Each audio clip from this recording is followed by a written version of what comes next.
So Razer went and dropped a new keyboard that Optimum and many others are calling the cheating keyboard. It's the Razer Huntsman Mini V3. It basically perfects strafing and allows you to have no overlap between your A and D keys. And in some games, it completely changes the way you move in the game. In Overwatch, it allows you to do some pretty crazy, unhuman strafing. In Counter-Strike, it completely removes the skill gap involved in counter-strafing. And with Apex Legends being such a high skill ceiling game in terms of movement, I thought I would try it in Apex Legends. And the results were really interesting, but not for the reasons you'd first think. Now, I didn't actually go out and buy the Razer Huntsman Mini V3. I had the Wooting 60HE already, and Wooting's a really awesome company who care about actually making good products and offering ongoing support for their products. And not only is it the best keyboard for Apex Legends, they basically saw the Razer feature, put out a poll and said, do you want us to add this feature to our keyboard? And within 24 hours of the poll receiving majority yes votes, they literally added the feature to their entire Wooting keyboard lineup. So with me already owning the keyboard, it made sense to at least try it out. Now, the Wooting version has a little bit more advanced functionality, but I won't get into that in this video. All that matters is with this feature turned on, if you're strafing in one direction, you can press the strafe button in the other direction and you will immediately start strafing in that direction. You do not need to let go of the other key.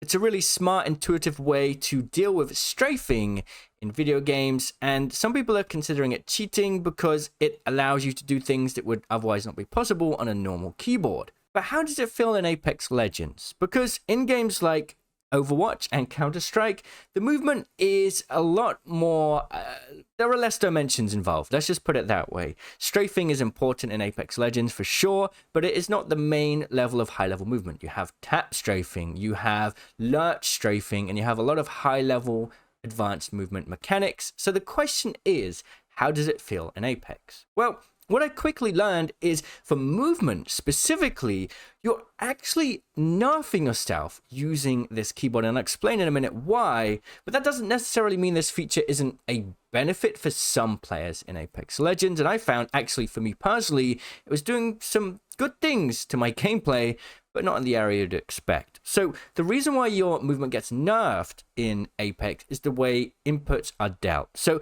let's just focus on bunny hopping for a minute. In bunny hopping, you need to alternate between moving left and right as you b-hop, right? And with this new feature turned on, the way that the keys no longer overlap means that bunny hopping is basically not possible. It's just not a possible thing to do. So by turning this feature on, you're no longer able to bunny hop.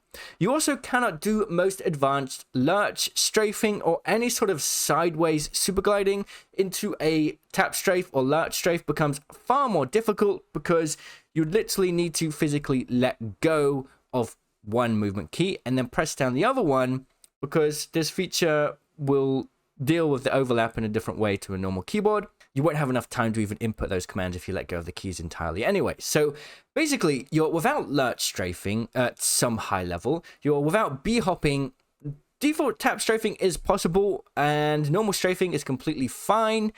But I think as an overall review, I would say your movement, if you're a high level movement player, is going to be nerfed with the feature that's on the Wooting and the Huntsman Mini. However, there are some benefits that come to this feature that I wasn't expecting, that I think some mid-level and intermediate Apex players may find useful, and I wouldn't consider cheating in any way. If you're the kind of person that has aim that you feel like you're constantly needing to overcorrect for, and even after thousands of hours, you still feel like your aim is just a little bit jittery or jolty, or you're a player that puts a lot of input in your counter strafing and your strafing to sort of overcorrect that aim, right? You're using your strafing or you're mirroring the strafing of an enemy to have better aim on target, or instead of overcorrecting with your mouse, you're using strafing to overcorrect your aim.